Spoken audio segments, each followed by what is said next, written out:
Bismillahirrahmanirrahim. Assalamualaikum warahmatullahi wabarakatuh. Alhamdulillahirrabbilalamin. Assalatu wassalamu ala ashrafil anbiya'i wal mursalin Sayyidina Muhammad wa ala alihi wa sahbihi ajmain, amma ba'du. Perkenalkan, nama saya Musyarafah, Prodi Ilmu Al-Quran dan Tafsir semester 4. Di sini saya hendak melaksanakan tugas untuk memenuhi tugas UAS. Nah, dengan mata kuliah Tafsir Tahlili atau Tafsir Jalalain. Di sini saya akan memaparkan materi tentang kandungan surah Maryam yang diampu oleh dosen Profesor Dr. Kiai Haji Didin Hafizuddin MSS. Nah, pendahuluan surah Maryam.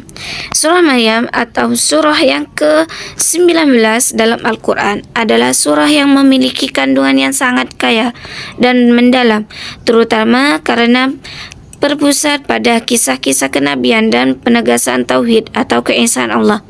Nah, surah Maryam ini adalah surah yang sangat memiliki banyak kandungan karena di dalamnya terdapat kisah-kisah atau sejarah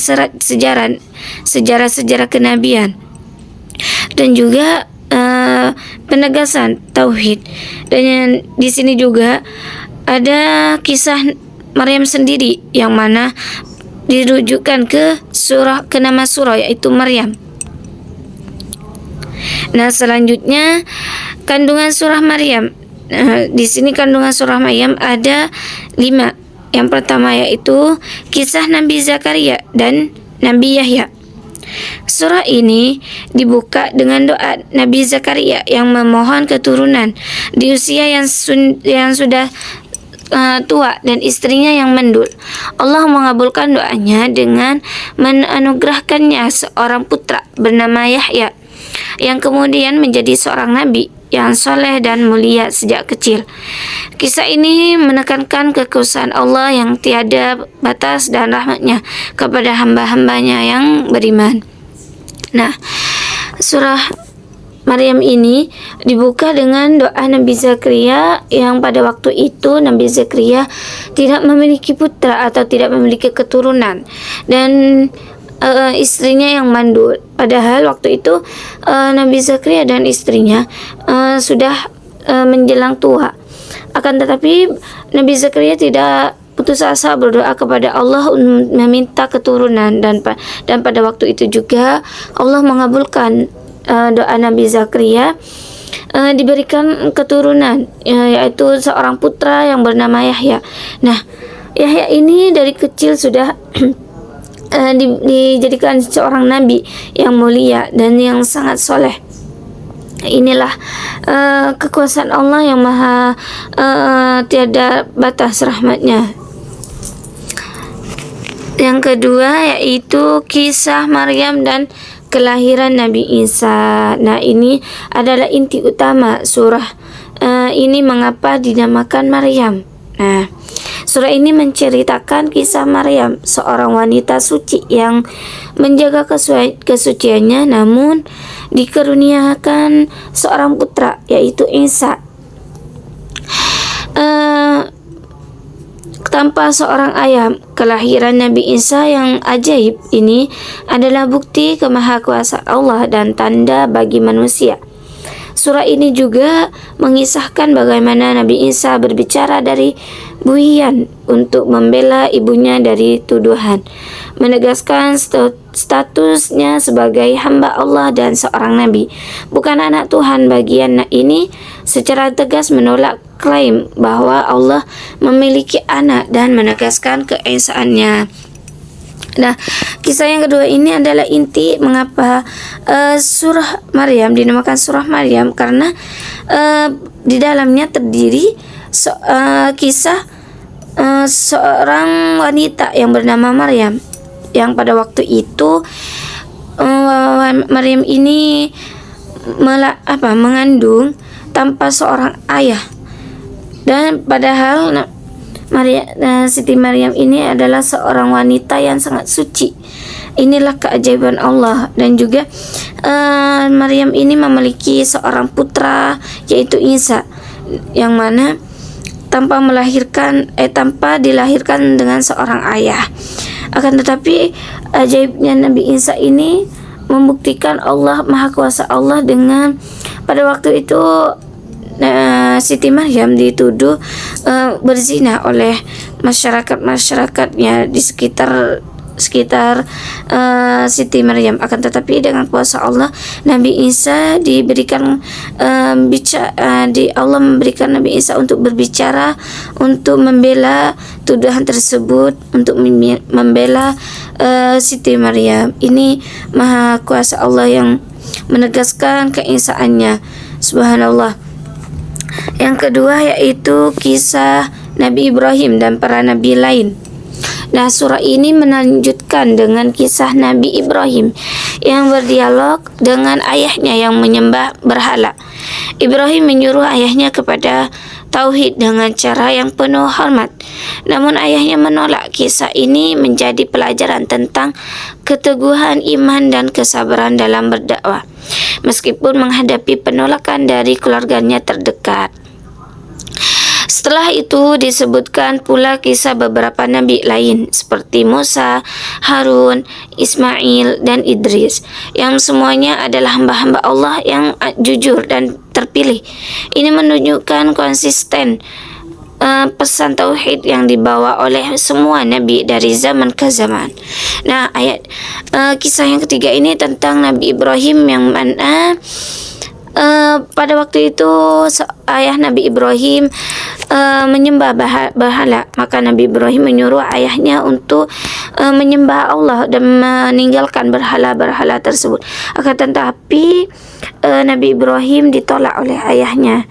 Ini menegaskan dan memberikan pelajaran bahwa bahwa berdakwah itu banyak penolakan dan juga kesabaran, meskipun itu penolakan dari keluarga terdekatnya sendiri. Dan juga begitu pun juga dengan kisah-kisah nabi-nabi ke zaman sampai dari zaman ke zaman. Yang keempat yaitu kisah penegasan hari kiamat dan hari pembelaan. Nah, kandungan surah Maryam ini juga membahas tentang kepastian hari kebangkitan atau hari kiamat dan hari pembalasan. Dia digambarkan bagaimana manusia akan dikumpulkan di hadapan Allah, dan setiap jiwa akan mempertanggungjawabkan perbuatannya. Orang-orang yang beriman dan beramal soleh akan mendapatkan surga yang penuh kenikmatan, sedangkan orang-orang yang ingkar akan mendapatkan azab neraka. Ini adalah peringatan bagi mereka yang mendustakan kebenaran dan motivasi bagi orang-orang yang beriman untuk menantiasa berbuat baik. Nah, kandungan surah Maryam yang keempat ini tentang hari kiamat dan pembalasan, yang mana tentang ini pasti akan ada, dan juga digambarkan bahwa manusia yang akan dikumpulkan di hadapan Allah. Maka setiap jiwa atau setiap manusia akan dipertanggungjawabkan setiap hal yang dilakukan di dunia. Dan juga orang yang beriman akan mendapatkan surga, dan juga orang yang ingkar dan orang yang musyrik atau orang yang syirik akan mendapatkan neraka. Ini adalah motivasi yang sangat besar bagi orang-orang yang beriman dan melakukan amal-amal soleh. Tapi ini adalah peringatan bagi orang-orang yang ingkar atau orang-orang yang musyrik atau juga orang-orang yang tidak mentaati Allah. Selanjutnya kandungan yang kelima yaitu penolakan konsep anak Tuhan dan penegasan tauhid. Nah, ini salah satu tema paling sentral dalam surah Maryam adalah penolakan keras terhadap gagasan bahwa Allah memiliki anak. Ayat-ayat dalam surah ini dengan tegas menyatakan bahwa Allah Maha Suci dari memiliki anak, karena hal itu bertentangan dengan kemuliaan dan keesaannya. Segala sesuatu di langit dan di bumi adalah hambanya. Ini adalah penegasan mendalam tentang konsep tauhid dalam Islam. Nah, kandungan surah Maryam yang kelima ini adalah penolakan keras terhadap gagasan bahwa orang-orang berpikir, orang-orang musyrik pada waktu itu berpikir bahwa Allah memiliki anak dan Allah memiliki istri. Nah, ini penolakan yang sangat keras bahwa Allah tidak memiliki hal itu.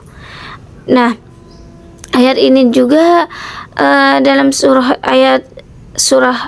Maryam ini menegaskan bahwa Allah Maha Suci dari hal-hal tersebut. Ini salah satu, segala sesuatu di langit dan di bumi adalah hamba. Ini adalah penegasan dalam tentang konsep tauhid dalam Islam. Nah, sekarang hikmah dari surah Maryam. Hikmah dari surah Maryam ini ada beberapa hikmah ya. Salah satunya yaitu kekuasaan dan kemahakuasaan Allah Subhanahu wa taala. Surah ini berulang kali menunjukkan betapa tidak terbatasnya kekuasaan Allah. Kelahiran Nabi Yahya dari orang tua yang sudah sangat tua dan mandul, serta kelahiran Nabi Isa tanpa ayah. Ini adalah bukti nyata bahwa Allah segala sesuatu mungkin akan ada. Hal ini mengajarkan kita untuk selalu berharap dan bertawakal kepadanya, tidak peduli seberapa mustahil kelihatannya sesuatu keadaan. Dan hikmah yang kedua adalah kesabaran dan ketabahan dalam menghadapi ujian. Nah, kisah Maryam adalah teladan kesabaran dan ketabahan yang luar biasa. Ia difitnah dan harus menghadapi pandangan negatif dari masyarakatnya ketika melahirkan Nabi Isa. Namun, ia tetap teguh dan berserah diri kepada Allah.